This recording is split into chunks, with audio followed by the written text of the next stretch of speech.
queridos, nós temos a alegria e a responsabilidade de pregar num tema que é tão importante, mas que é tão negligenciado, esquecido nos dias de hoje, na maioria das igrejas dita como evangélica.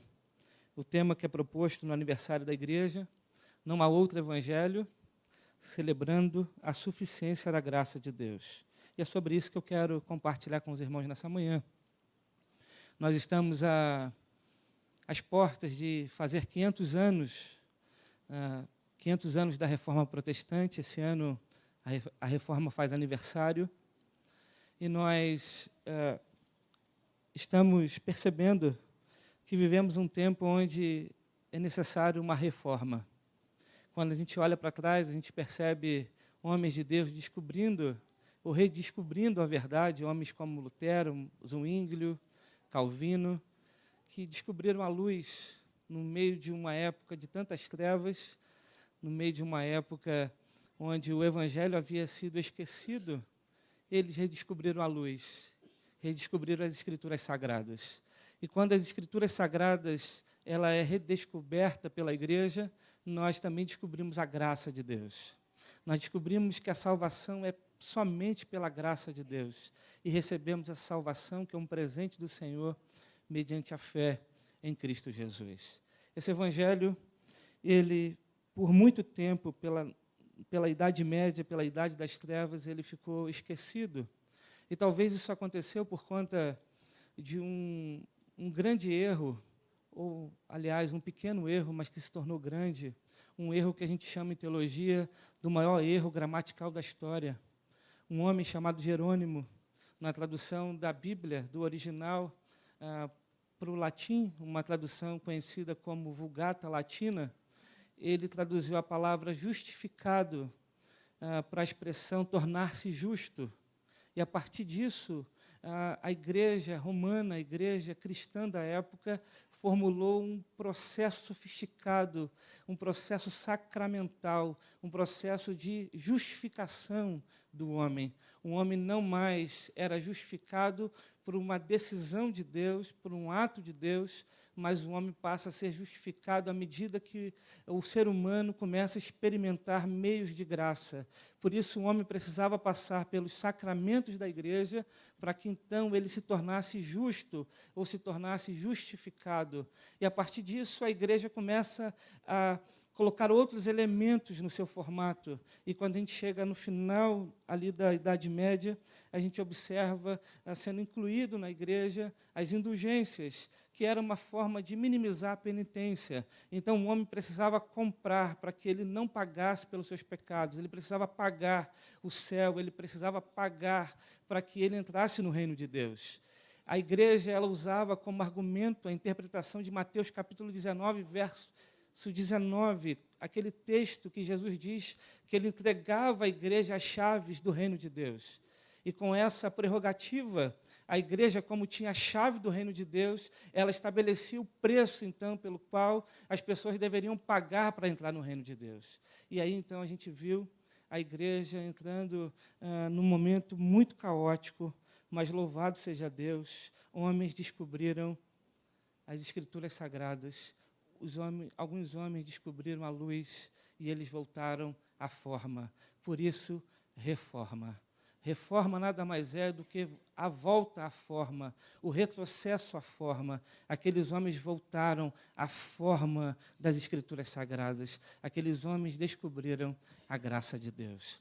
Por isso, meus irmãos, é mais do que necessário que a gente lembre do slogan da reforma, quando diz Ecclesia reformata et semper reformando est, que significa igreja reformada sempre se reformando, ou igreja reformada sempre sendo reformada. O que significa isso? Nós precisamos sempre voltar à forma, porque o ser humano, por conta da inclinação do seu pecado, por conta do seu coração, que constantemente se rebela contra Deus, ele se afasta do seu Criador, ele se afasta da palavra de Deus. Por isso, a igreja de Jesus precisa voltar à forma, sempre voltar à forma, reforma. Nós precisamos de uma nova reforma, porque a igreja evangélica, que tem como herança a reforma protestante, tem se desviado da verdade, tem se desviado dessa mensagem que a salvação é apenas pela graça de Deus, que a graça de Deus é suficiente. E nós estamos observando que nos nossos dias muitas coisas estão entrando no meio da igreja, porque o falso evangelho alcançou os púlpitos, alcançou os pastores, o falso evangelho tem alcançado as igrejas tidas como evangélica. Hoje a salvação não é mais pela graça, nós precisamos fazer alguma coisa.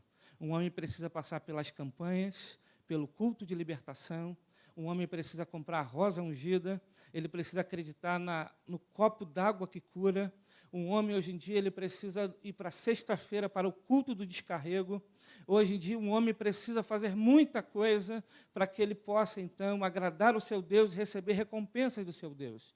Hoje nós compramos o céu, nós compramos a prosperidade, nós compramos as bênçãos do Senhor com o nosso dízimo, com o nosso trízimo, com a nossa oferta, porque a igreja cristã hoje vive desconhecendo a verdade do Evangelho, que nos ensina que a graça de Deus ela é suficiente para a nossa salvação. E é sobre isso, então, que eu quero conversar com os irmãos nessa manhã. Eu quero convidar você a abrir a Bíblia em Romanos, capítulo 3, versos 19 a 31. Eu quero tentar, nessa manhã, explicar, à luz das Escrituras Sagradas, o porquê a graça de Deus é suficiente. Abra sua Bíblia em Romanos, capítulo 3, verso 19 a 31.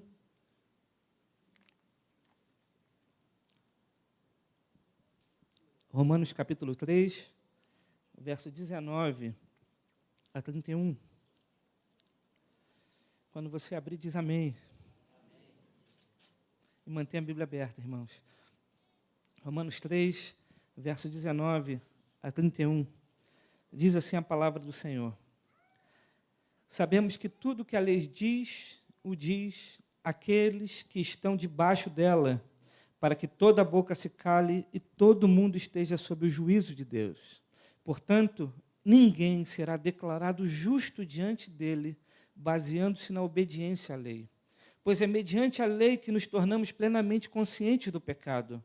Mas agora se manifestou uma justiça que provém de Deus, independente da lei, da qual testemunham a lei e os profetas. Justiça de Deus mediante a fé em Jesus Cristo para todos os que creem. Não há distinção, pois todos pecaram e estão destituídos da glória de Deus, sendo justificados gratuitamente por sua graça, por meio da redenção que há em Cristo Jesus. Deus ofereceu como sacrifício para a propiciação mediante a fé pelo seu sangue, demonstrando a sua justiça. Em sua tolerância, havia deixado impunes os pecados anteriormente cometidos, mas no presente demonstrou sua justiça, a fim de ser justo e justificador daquele que tem fé em Jesus. Onde está, então, o motivo de vanglória? É excluído. Baseado em que princípio? No da obediência à lei? Não, mas no princípio da fé, pois sustentamos que um homem é justificado pela fé, independente da obediência à lei. Deus é Deus apenas dos judeus? Ele não é também o Deus dos gentios? Sim, dos gentios também, visto que existe um só Deus que pela fé justificará os circuncisos e os incircuncisos. Anulamos, então, a lei pela fé? De maneira nenhuma. Ao contrário, confirmamos a lei. Amém? Mantenha sua Bíblia aberta, vamos orar. Pai, nós te agradecemos, Senhor, e te pedimos que nessa hora o Teu Evangelho fale aos nossos corações. Que a Tua palavra, Deus, nos traga a memória, nos lembre, ó Deus, o Evangelho que é baseado na graça somente. Que possamos viver por essa verdade, Senhor. Que a Tua igreja traga ao coração, ó Deus, dia após dia, esta verdade, para que não seja induzida e conduzida, Deus, ao erro, ao falso Evangelho e tantas outras mensagens que não são de Deus e que têm enganado muitas pessoas.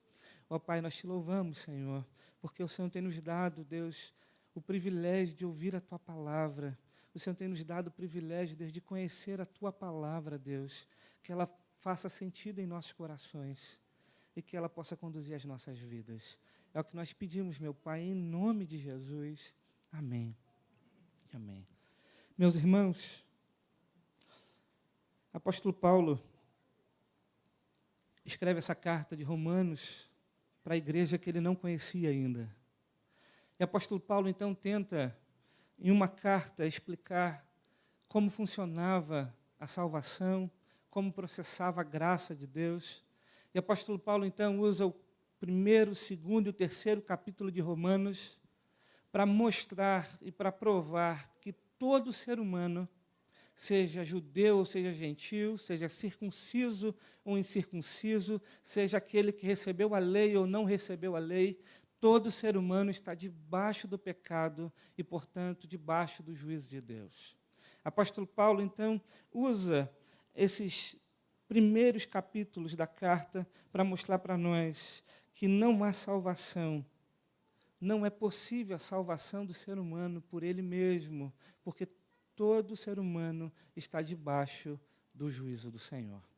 Ele diz, então, que o homem é desculpável. Se a gente ler Romanos capítulo 1, verso 18 a 20, a gente vai ver que a Bíblia diz assim: portanto, a ira de Deus é revelada do céu contra toda impiedade e injustiça dos homens, que suprime a verdade pela injustiça, pois o que Deus se pode conhecer é manifesto entre eles, porque Deus lhes manifestou. Pois desde a criação do mundo, os atributos invisíveis de Deus, seu eterno poder e sua natureza divina, têm sido vistos claramente, sendo compreendidos por meio das coisas criadas, de forma que tais homens são indesculpáveis. Apóstolo Paulo, então, diz que o homem é indesculpável, porque os atributos de Deus são conhecidos plenamente pela criação. Isso torna-se um homem indesculpável diante de Deus. E aí a pergunta que a gente faz sempre é: mas será que o homem é indesculpável, mesmo ele não ter conhecido o Evangelho, mesmo ele não ter conhecido a lei de Deus? A gente sempre recebe perguntas assim. Paulo vai responder isso lá no capítulo 2, verso 12 a 15, quando ele diz: todo aquele que pecar sem a lei também perecerá, e todo aquele que pecar sob a lei, pela lei será julgado, porque não são os que ouvem a lei que são justos aos olhos de Deus, mas os que obedecem à lei. Estes serão declarados justos. De fato, quando os gentios que não têm a lei praticam naturalmente o que ela ordena, tornam-se lei para si mesmos, embora não possuam a lei, pois mostram que as exigências da lei estão gravadas em seus corações. Disso dão testemunho também a consciência e os pensamentos deles, ora acusando-os, ora defendendo-os. Apóstolo Paulo, então, diz que mesmo aqueles que não receberam a lei de Deus, eles têm uma lei gravada em seu coração, eles têm a consciência e precisam ter a consciência do Criador.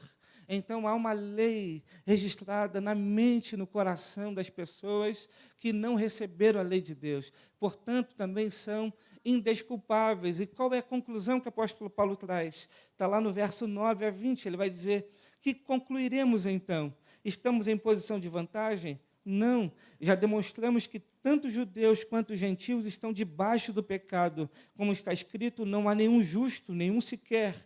Não há ninguém que entenda, ninguém que busque a Deus. Todos se desviaram, tornaram-se juntamente inúteis. Não há ninguém que faça o bem, não há nenhum sequer. Suas gargantas são um túmulo aberto, com suas línguas enganam. Veneno de serpentes estão em seus lábios. Suas bocas estão cheias de maldição e amargura. Seus pés são ágeis para derramar sangue. Ruína e desgraça marcam seus caminhos e não conhecem o caminho da paz. Aos seus olhos é inútil temer a Deus. Sabemos que tudo que a lei diz, o diz àqueles que estão debaixo dela, para que toda a boca se cale e todo mundo esteja sob o juízo de Deus. Portanto, ninguém será declarado justo diante dele, baseando-se na obediência à lei, pois é mediante a lei que nos tornamos plenamente conscientes do pecado.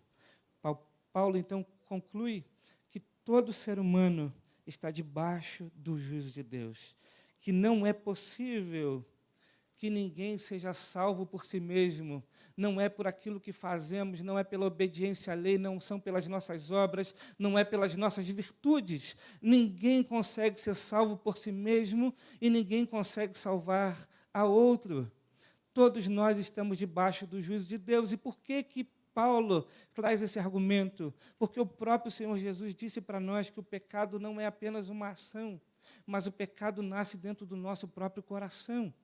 O pecado, nós não somos pecadores apenas porque pecamos, mas pecamos porque somos pecadores. A nossa natureza é uma natureza em rebeldia contra Deus. Jesus vai dizer isso lá em Marcos, capítulo 7, verso 21 a 23, quando ele diz: pois do interior do coração dos homens vêm os maus pensamentos, as imoralidades sexuais, os roubos, os homicídios, os adultérios, as cobiças, a maldade, o engano, a devassidão, a inveja, a calúnia, a arrogância e a insensatez. Todos esses males vêm de dentro e também tornam um homem impuro. É impossível, meus irmãos, algum homem ser salvo por ele mesmo, porque dentro do coração do homem é que nasce o pecado. E aí, querido, a gente começa a chegar, então, à conclusão: se eu não posso ser salvo por mim mesmo e não há nada que eu faça para ser salvo, como então um homem pode ser salvo? Se é impossível para o homem, como o homem então pode ser salvo? Jesus vai responder isso num diálogo que ele tem com um jovem rico. Os irmãos devem conhecer a passagem. O jovem rico se aproxima de Jesus e diz: bom mestre, o que eu posso fazer para herdar a vida eterna? E Jesus diz para ele: obedeça os mandamentos. Ele diz: ah, Senhor, esses mandamentos eu obedeço desde criança. Não matarás, não roubarás, não furtarás. Aí Jesus vira para ele e diz: muito bem, então pega tudo que você tem, vende, dá aos pobres e me siga. Aí o texto diz que o jovem sai entristecido e vai embora. Por que isso acontece? Porque aquele jovem, embora não matasse, não roubasse, embora obedecesse os mandamentos que estavam relacionados com o próximo, ele quebra o seu primeiro mandamento. Ele quebra o mandamento de não amar a Deus de todo o seu coração, de toda a sua alma, de todo o seu entendimento. O problema não é a riqueza. O problema é que aquele jovem tinha o seu coração na riqueza, ao ponto de não conseguir abrir mão dela, demonstrando que a sua riqueza era o seu próprio Deus. Então aquele jovem sai triste e os discípulos têm um questionamento. E qual o questionamento dos discípulos? Como pode, então, se esse jovem que é rico, ele não consegue ser salvo, como então alguém pode ser salvo? Porque na cabeça do judeu, na cabeça dos discípulos daquela época, e é muito parecida com a cabeça de muitos evangélicos hoje, a ideia é o seguinte: se o reconhecimento que aquele homem é um homem de Deus acontece porque ele é próspero. Então, se ele é rico porque Deus o abençoou.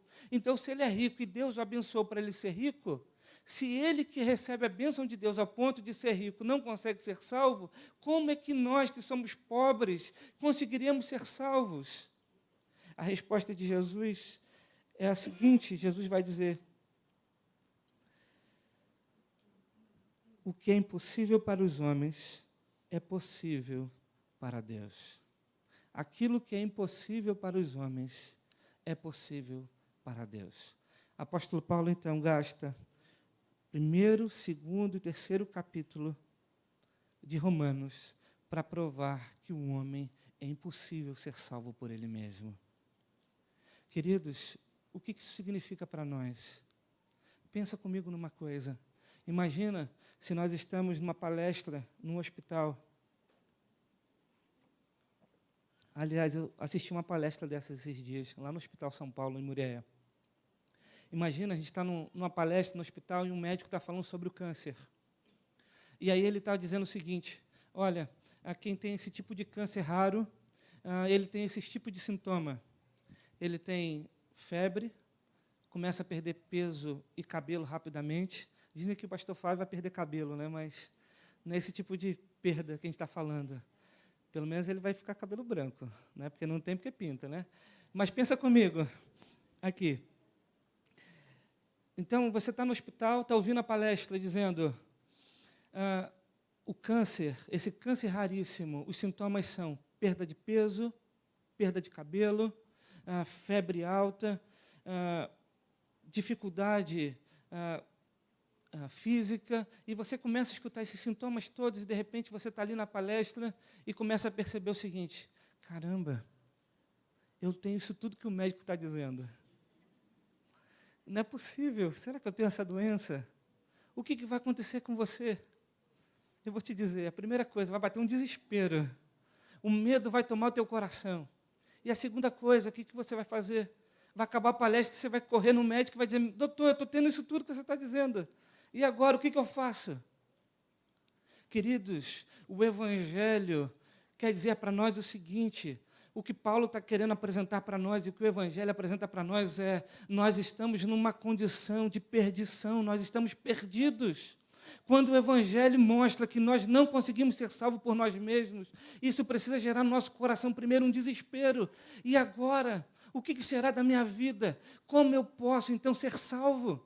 Então, a mensagem do Evangelho não é venha para Jesus e pare de sofrer. Venha para Jesus que o seu problema vai estar acabado. Essa mensagem tabajara, né?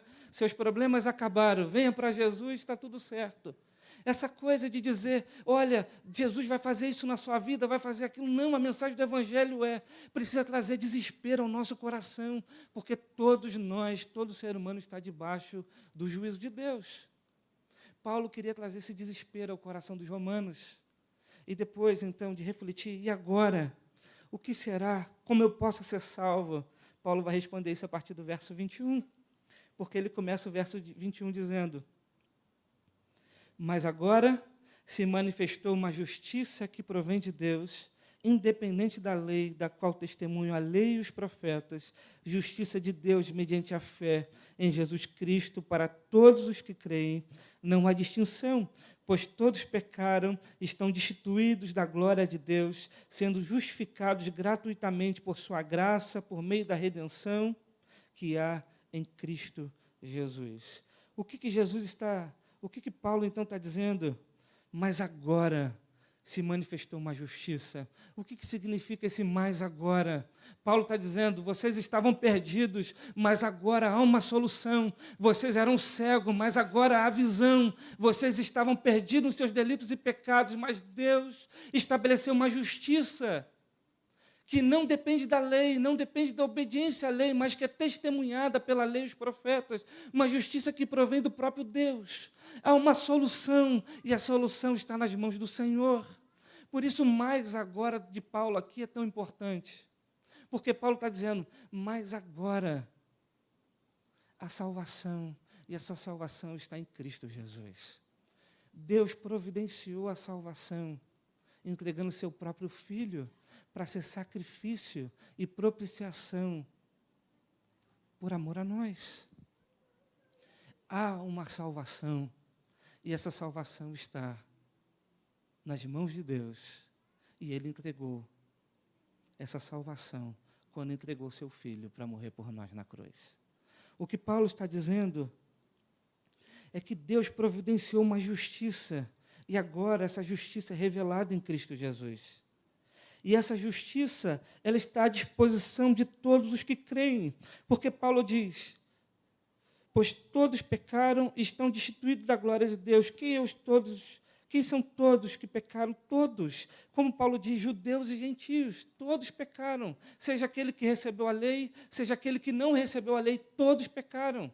Então, essa justiça está disponível a todos os que creem, seja judeus, seja gentios, seja aqueles que receberam a lei, seja aqueles que não receberam a lei. Todos têm condições de serem salvos quando estes creem em Cristo Jesus. Essa é a justiça que agora está à disposição de todos que creem.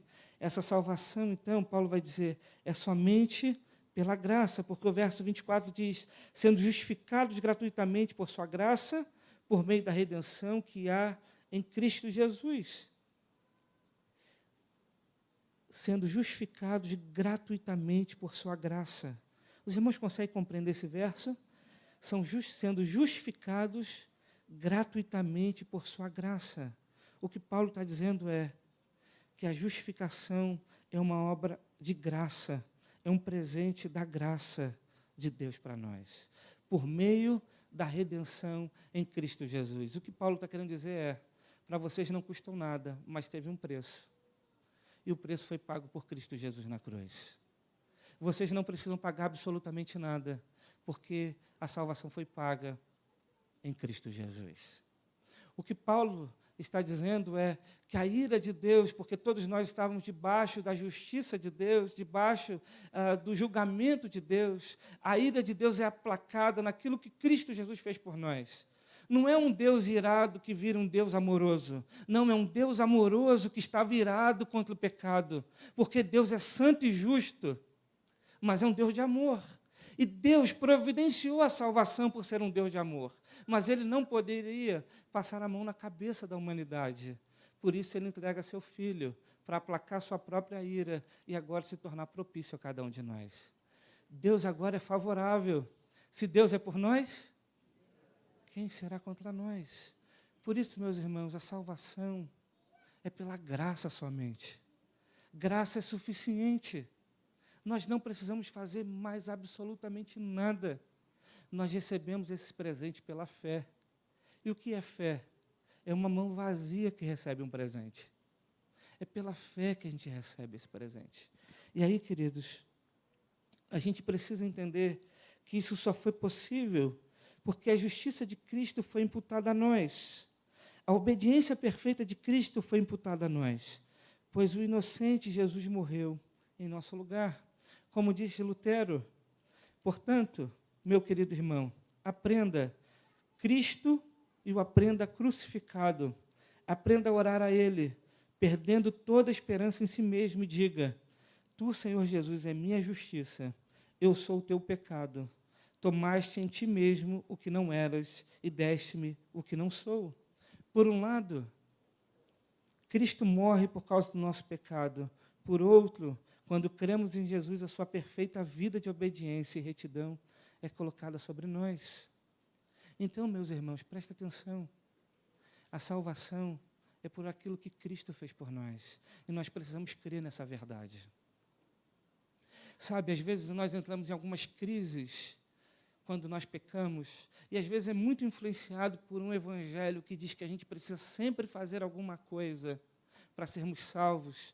E quando a gente entra em crise, a gente fica duvidando da nossa salvação. Não porque deixamos de crer em Jesus como aquele que morreu por nós na cruz, mas porque pensamos que precisamos fazer algo para sermos salvos. E essa crise é resolvida quando nós olhamos para o espelho. Quando você olhar para o espelho, presta atenção numa coisa. Quando você olhar no espelho e você ver a sua imagem no espelho, quando você olhar no espelho da sua reflexão e você ver a sua imagem e você pensar: eu ainda preciso fazer alguma coisa, eu não consegui fazer aquilo, eu preciso melhorar nisso, eu preciso fazer aquilo para que eu possa ser salvo, você ainda não compreendeu a graça de Deus. Quando você olhar para o espelho, você precisa ver a imagem de Cristo Jesus. É a imagem de Jesus que está sobre você. Porque quando Deus olha para você, Ele olha o sacrifício de Cristo sobre você. O sangue de Jesus te lavou.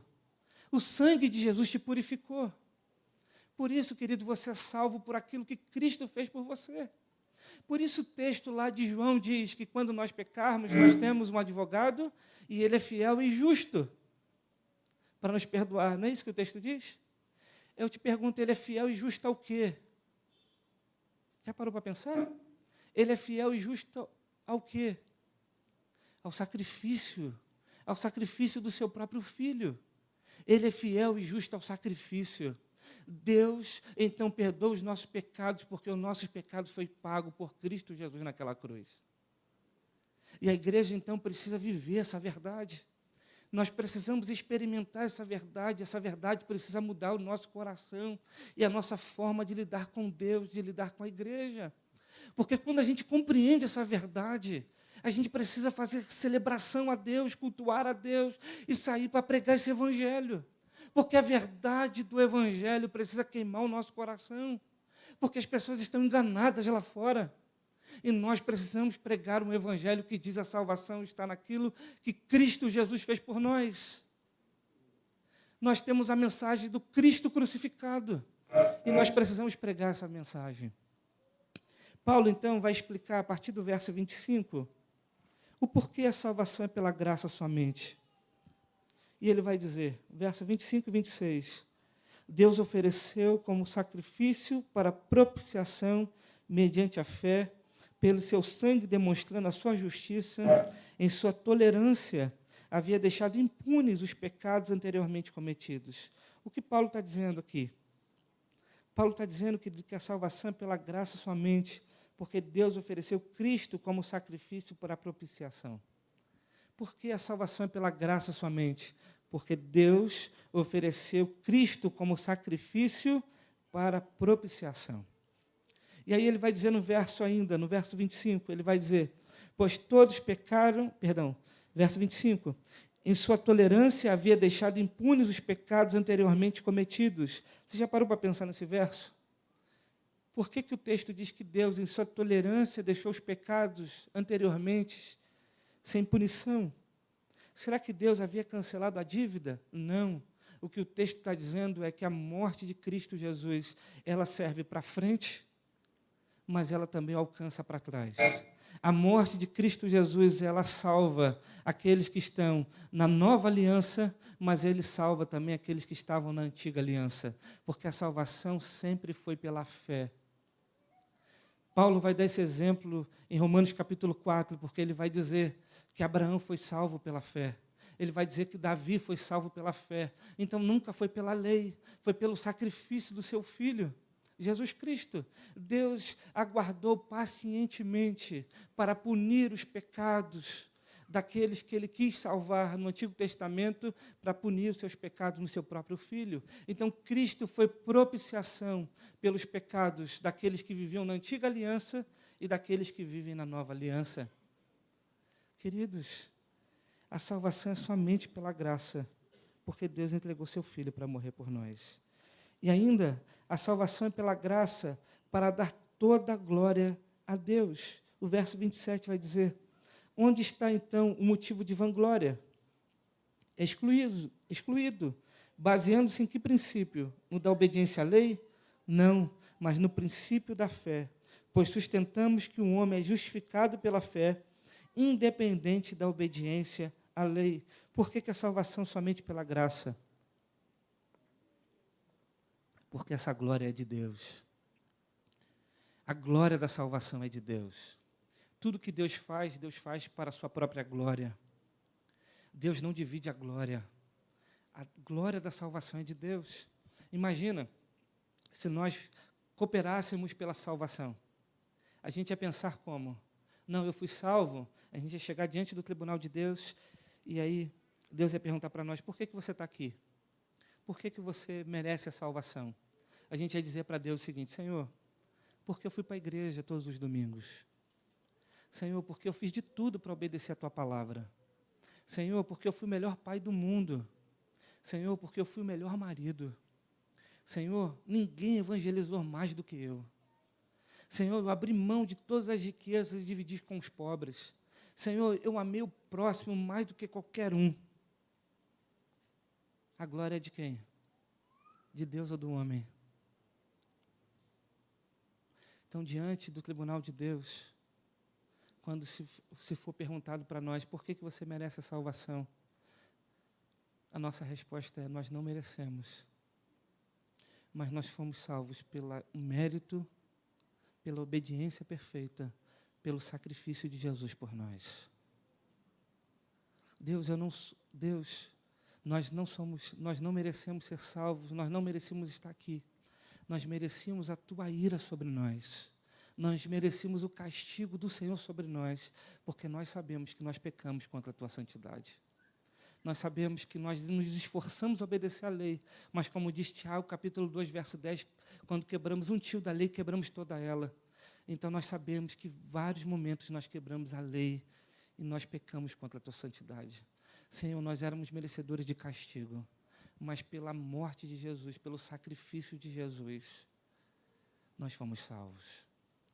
Então, queridos, a salvação é pela graça somente, para dar toda a glória a Deus.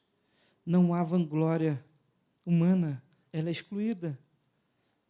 Mas Paulo ainda vai dizer que a salvação é pela graça somente, para demonstrar que Deus é Deus de todos os povos. Verso 29 a 31, o texto diz, Deus é Deus apenas dos judeus? Ele não é também o Deus dos gentios? Sim, dos gentios também, visto que existe um só Deus que pela fé justificará os circuncisos e os incircuncisos. Anulamos então a lei pela fé? De maneira nenhuma. Ao contrário, confirmamos a lei. Deus é Deus apenas dos judeus? Não. Deus também é Deus dos gentios. Paulo está dizendo para os romanos o seguinte: Deus também é Deus dos romanos. E a Bíblia diz para nós que Deus também é Deus dos brasileiros. Porque Deus é Deus de todos aqueles que são salvos pela graça, mediante a fé. Eu queria que a gente pensasse nisso hoje. Que nós pensássemos sobre esta verdade agora pela manhã. Talvez você ainda tenha na sua mente que você precisa fazer algo para ser salvo. Eu quero dizer para você que a salvação é um presente de Deus. É pela graça do Senhor. E que você precisa crer naquilo que Jesus Cristo fez por você. E todas as vezes que você tiver dúvida da sua salvação, que você olhe para a cruz. Todas as vezes que você pôr em dúvida aquilo que Deus fez por você, olhe para a cruz. Porque é na cruz que está a garantia da nossa salvação. Eu quero encerrar essa palavra pela manhã com duas frases que eu considero importantes. Uma de Agostinho, ele vai dizer o seguinte: esse artigo é a cidadela e o principal baluarte de toda a doutrina da religião cristã. Se esta doutrina permanecer intacta, todas as idolatrias, superstições e corrupções que houver em todas as demais doutrinas, por si mesmo, se destruirão. E uma outra palavra de Lutero, que ele diz: sola gratia, o artigo pelo qual a igreja se mantém de pé ou cai. Sabe por que as igrejas, muitas igrejas, se mantêm de pé humanamente, mas já caíram? Porque se esqueceram que a salvação é pela graça somente. E esqueceram que a graça é suficiente para nós.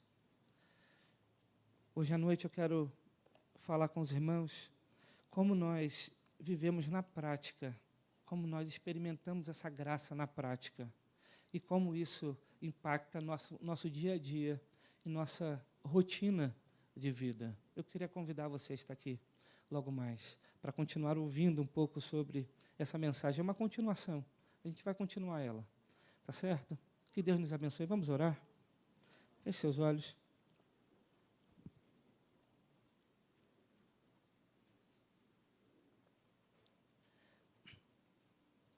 Senhor, nós te agradecemos pela Tua palavra, Senhor. Nós te louvamos, meu Pai, porque a Tua palavra nos traz à memória aquilo que o Senhor fez por nós.